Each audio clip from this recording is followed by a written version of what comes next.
Picture the Roman Empire at its absolute peak.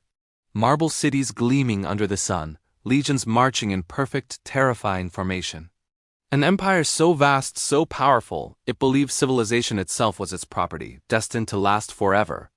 Now, imagine a single name spoken in a whisper, a name that could turn all that arrogance into cold, creeping dread. Shopkeepers in the mighty city of Constantinople would bolt their doors at the mere rumor of his approach. Senators in Rome, the very heart of the world, would mutter that the apocalypse had arrived, riding a short, sturdy horse.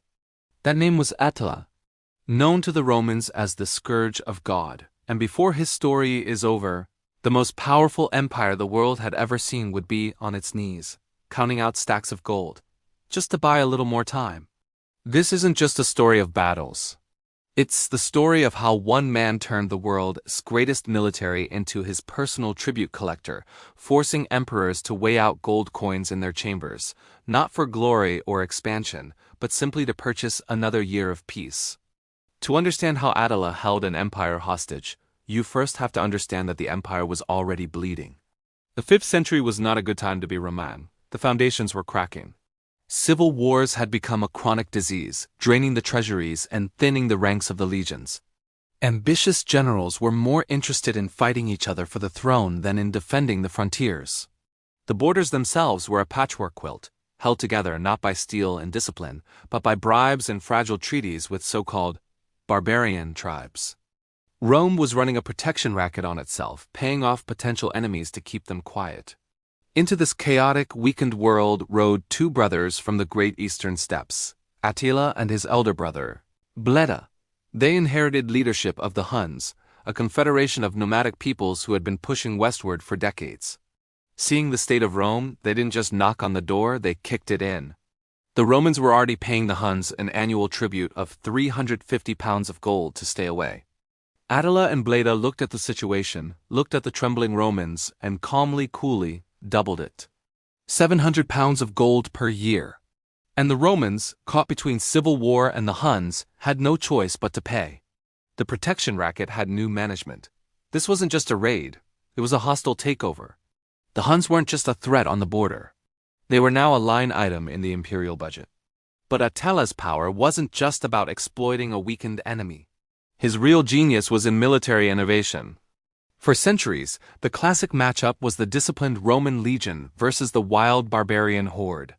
The Romans would form their shields, hold the line, and grind their opponents down. But Attila changed the game entirely. He took the traditional weapon of the steppes, the horse archer, and perfected it. Hunnic cavalry was a terrifying storm of arrows, moving with a speed and fluidity that Roman legions simply couldn't counter. They were a ghost army. They could appear on the horizon, unleash a devastating volley of arrows from their powerful composite bows, and vanish before the legionaries could even form a proper battle line. Roman armies would march out to confront them, only to find themselves chasing shadows across empty plains, harassed and weakened every step of the way. But here's the stroke of genius. Attila combined this lightning-fast mobile warfare with something he learned from the Romans themselves: siege engineering. Traditionally, nomadic armies were terrible at taking fortified cities. They could raid the countryside, but a good wall would stop them cold. Attila changed that. He forced captured Roman engineers and defectors to build him siege towers, battering rams and catapults. Suddenly, no city was safe. His army could flow around Roman field armies, ignore them, and go straight for the rich, supposedly secure cities. These fortified centers, the very symbols of Roman power and stability, started to fall like dominoes. This new hybrid military machine, fast enough to evade legions, powerful enough to break down walls, was a nightmare the Romans had no answer for. Attila had effectively created the ancient world's version of a combined arms force, and he used it to systematically dismantle the empire's defenses. Yet, perhaps Attila's most devastating weapon wasn't his cavalry or his siege engines, it was fear. He was a master of psychological warfare. He understood that terror could travel faster than any army. He didn't need to conquer every single village if the stories of what he did were terrifying enough to make everyone else surrender. Refugees fleeing from his path became his unwilling messengers, spreading carefully crafted tales of horror and destruction. These weren't necessarily lies. The Huns could be incredibly brutal, but Attila cultivated this reputation. He wanted the world to believe he was an unstoppable force of nature, a divine punishment, and it worked. He then used this weaponized fear to escalate his demands. Remember that 700 pounds of gold he and his brother demanded? After a series of devastating campaigns, where he sacked city after city in the Balkans, he renegotiated. The price for peace went from 700 pounds of gold per year to an immediate payment of 6,000 pounds, with the annual tribute raised to 2,100 pounds. Think about that. 2,100 pounds of solid gold every single year. That's over a ton. It was a crippling amount designed to empty the Eastern Roman Empire's treasury. Each increase in payment wasn't just about getting rich. It was a calculated move to prove who was really in charge. Every coin the emperor's officials counted out was an admission of defeat, a confirmation that the master of the world was no longer in Constantinople, but in a nomadic camp somewhere on the Danube. But then, things got even stranger. The conflict escalated from a matter of money to a matter of marriage, thanks to one of the most bizarre episodes in Roman history. It involves a Roman princess named Justa Grata Honoria. She was the sister of the Western Roman Emperor, Valentinian III. Valentinian was trying to force her into a political marriage she desperately wanted to avoid.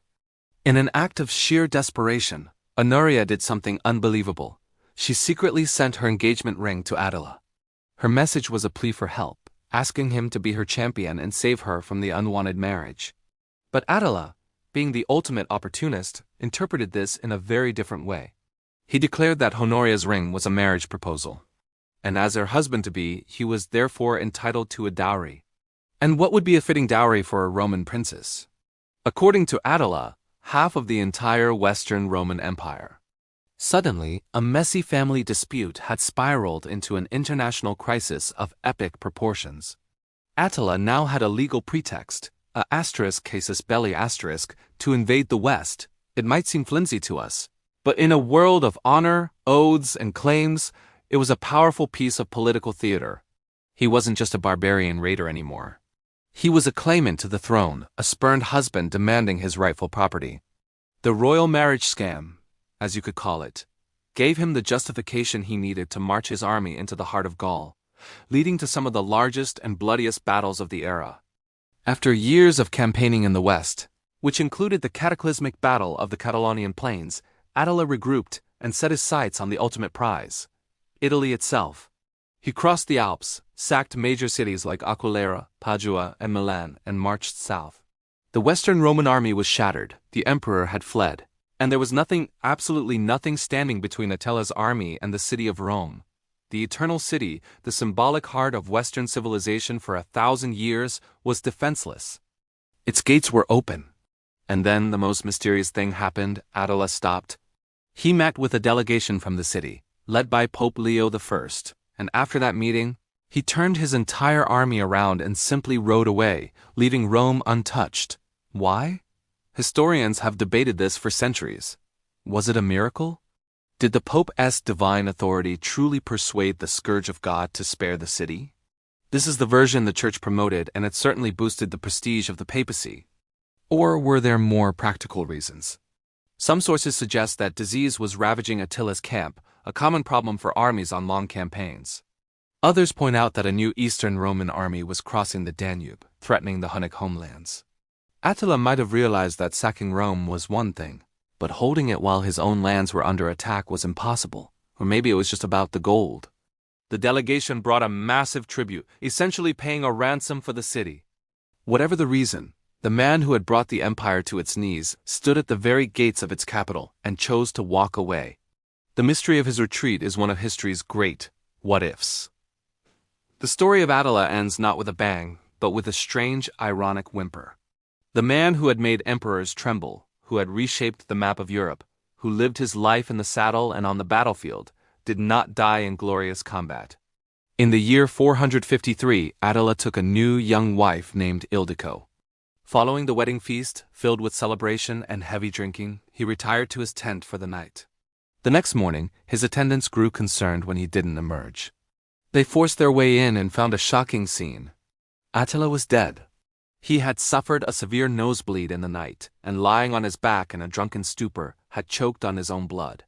The Scourge of God, the terror of the world, died not by a Roman sword, but by a freak accident on his wedding night. It's a beautifully, tragically human end. It proves that even the mightiest conquerors, the figures who seem larger than life, are still mortal. His empire, held together by his personal genius and charisma, fell apart almost immediately after his death.